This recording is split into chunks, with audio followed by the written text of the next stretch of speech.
Started. Oh, hard day's night. Okay, against e4. Let's see, I haven't played a Sicilian recently. How about just e4, e5, a traditional line. Okay, maybe we'll get a Rui Lopez or an Italian game, or the Scotch. And this is the Scotch gambit, I guess that's called. I don't have a line against the Scotch gambit. I'm not sure how this is played. Let's see. If I play knight to f6, he can push the pawn, and I can go here to e6, or maybe I can play, let's try this, knight f6, and then if he pushes the pawn, I can play d5, hitting his bishop. I can play d5 anyway. Oh, but the problem with d5 now is it takes, and then check. Is that a problem?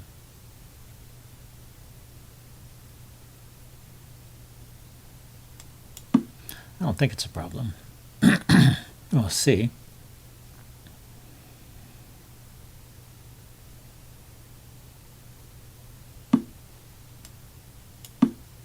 So that's my main idea, just get rid of that pressure along the e-file, and bishop to e2 or bishop to e3 should be adequate defense. Probably bishop e2. The knight, there is the idea of knight g5 harassing a bishop on e3.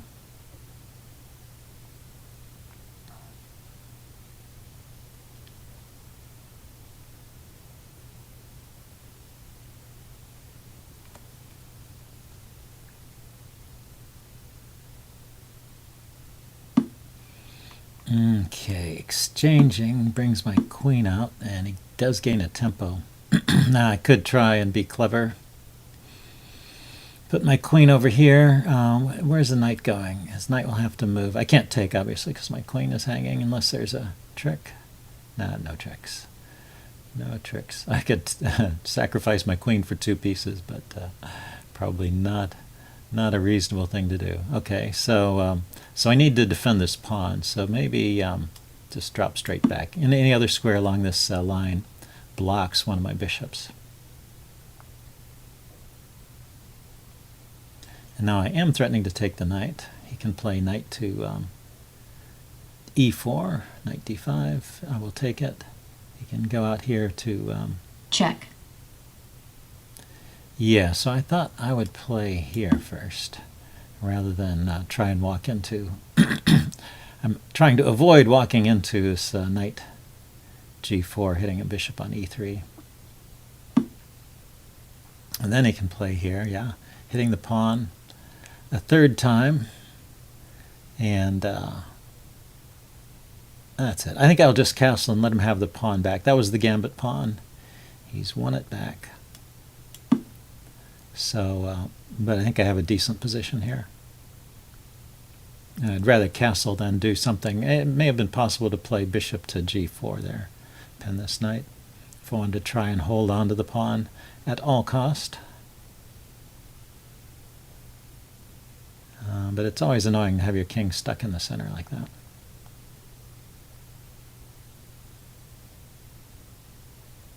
And actually I have the bishop pair, so I think even after he wins the pawn back, I might have some slight edge here.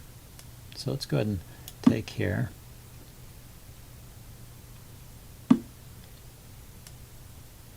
And then get my bishop out of take. Let's see, are there better moves here? Pawn to c5, hitting the knight, and maybe taking the queen. Yeah, this looks like the simplest thing. Now I am threatening to take the knight.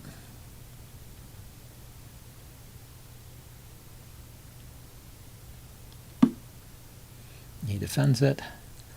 Now c5, and where does he move the knight to?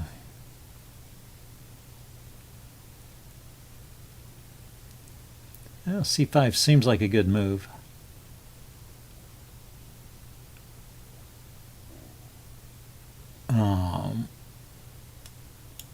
it makes it a little easier for me to develop my light squared bishop to kick that knight again. And if he retreats to a square like b3, I can play b6, keeping the knight sealed in there.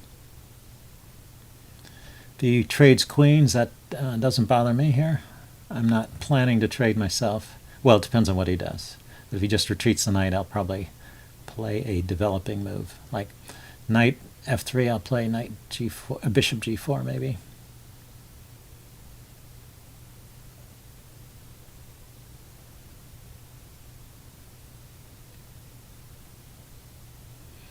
Another idea is queen b6, hitting this pawn over here. Yeah, so he is, where is he rerouting the knight to? The knight could come to probably e3, most logical square. So if queen b6, then knight e3 coming to c4, hitting the queen. It's an idea. e3, also from e3 it can go to g4, which is currently covered by the bishop. Okay, so where do I want to be with my pieces?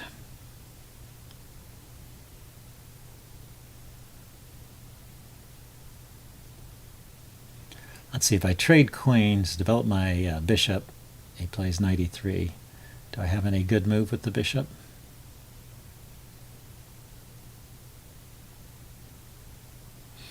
I don't know.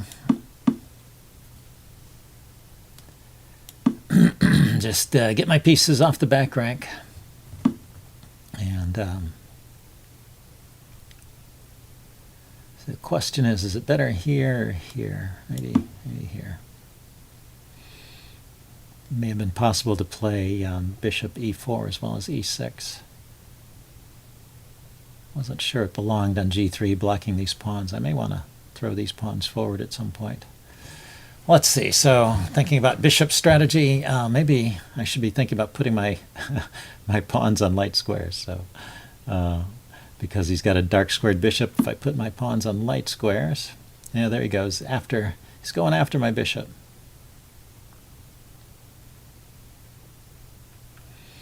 Okay, so I can't pin it because he takes with check. Well, I can pin it, but it's not doing much.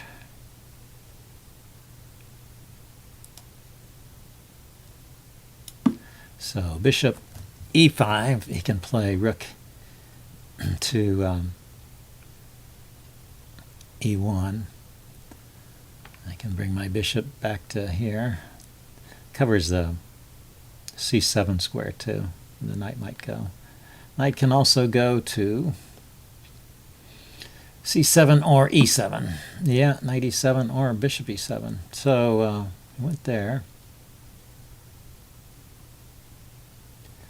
Let's block that. I want to be able to put a rook on d8, so I am okay with opening up my diagonal to my queen. I have a light squared bishop to fill it. And let's do this. And if he plays knight e7 check, I move my king. I could even go to f7, I guess. Knight e7 check is not winning anything, I hope.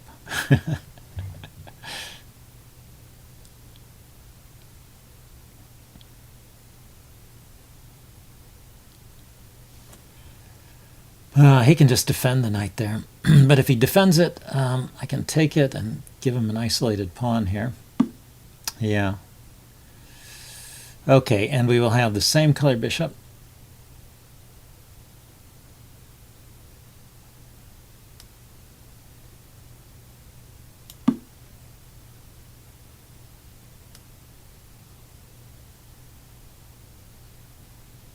Oh, and he's losing this pawn on b2, but I would lose my pawn on b7, so I guess that's not so great. Bishop takes b2, rook b1, move the bishop, and then he takes on b7. So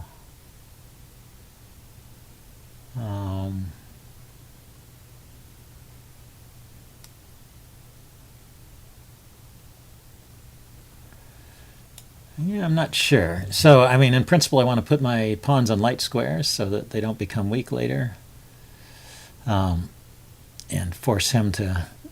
And I should phrase that a little bit better, but when they're on dark squares, it inhibits his bishop right now. Later in the game, if they're on dark squares, they become targets for his bishop.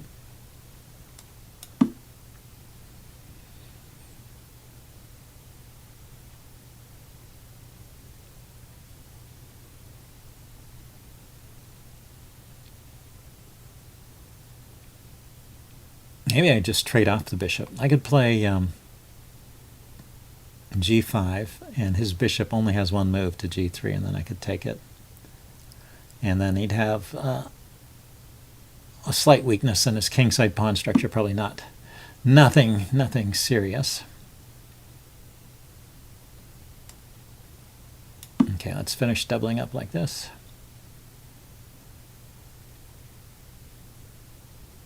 Now, the other way, I could try just to win a pawn by playing bishop to bishop d4 here, blocking the view of his rook on that pawn.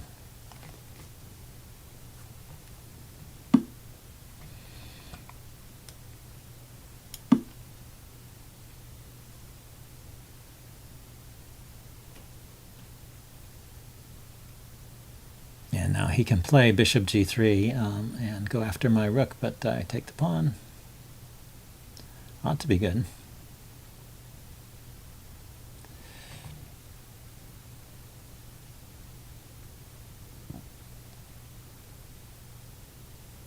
And also, after I take the pawn, I'm threatening things like bishop takes with check, because his rook is under-defended here, and if rook takes, I can take the other rook. So I think somehow I managed to get a good position out of this.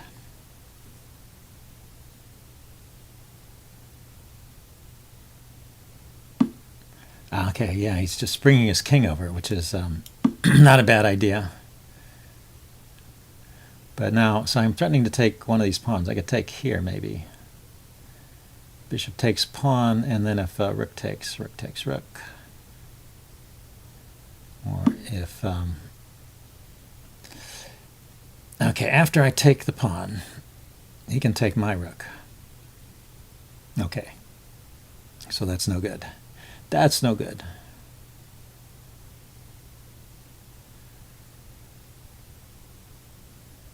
Okay, so let's bring my king over.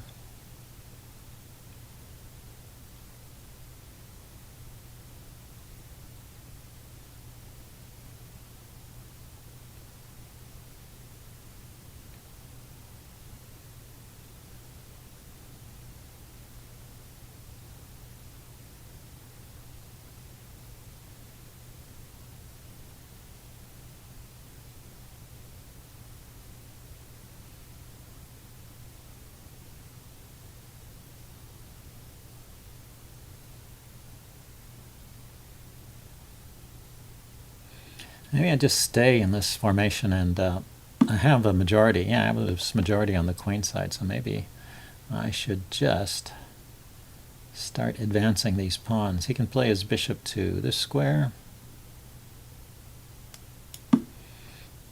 So, you know, if I wanted to start out with the move a6, then b5, then c4.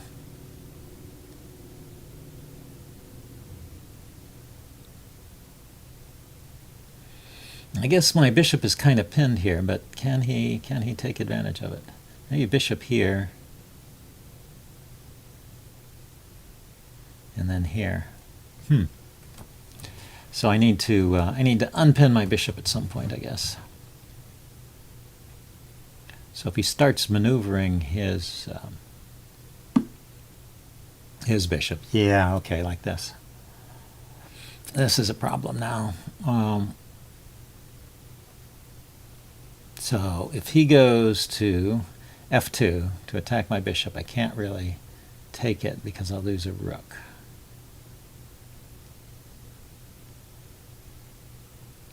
Now, if I move one rook away right now, where does it go to, though?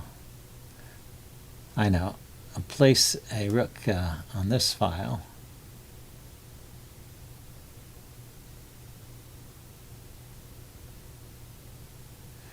No, I guess I don't want to do that. So let's come here with the king.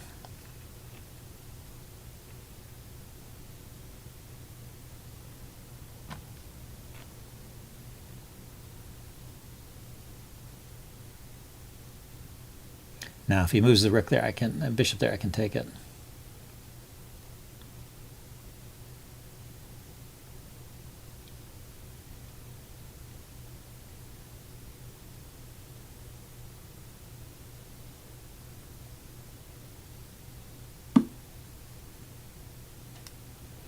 And I can threaten to take his bishop here. Just get the rooks off and be a pawn up in an endgame. Should be good for me.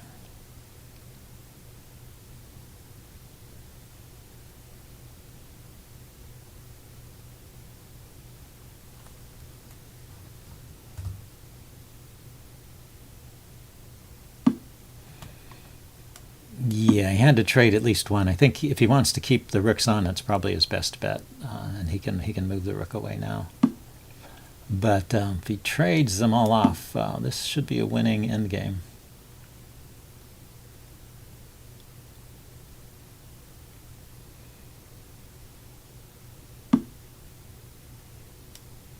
And it's even easier with the fewer pieces.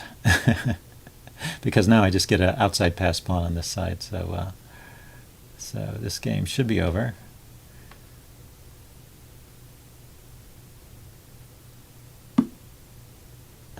But you know, it's not over till it's over. Let's see. If I play here and he pushes, I can advance and get a protected pass pawn. Check.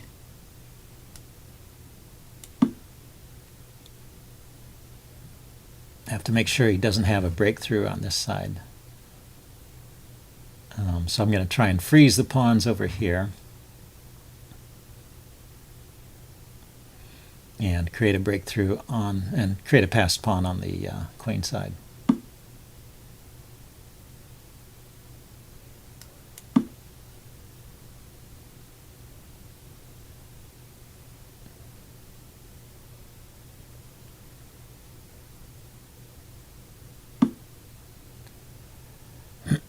So if I play A5, he still can't advance a pawn over here.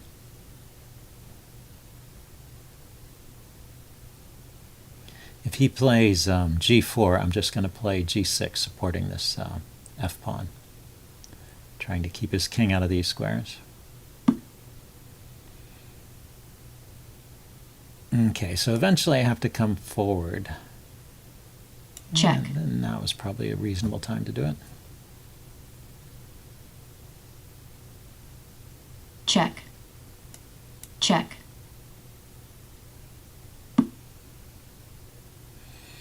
Oh, that's interesting. So he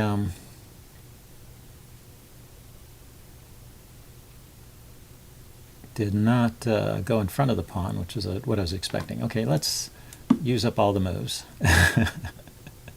so that it becomes simpler. Let's get all the pawns up here. Take away all his moves.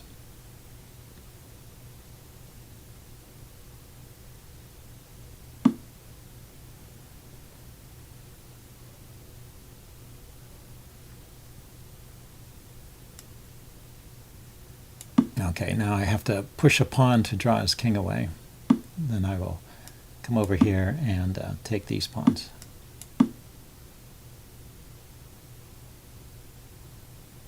And he has to come back around to take my pawn. So ideally, I get my king out of the way, and I queen first.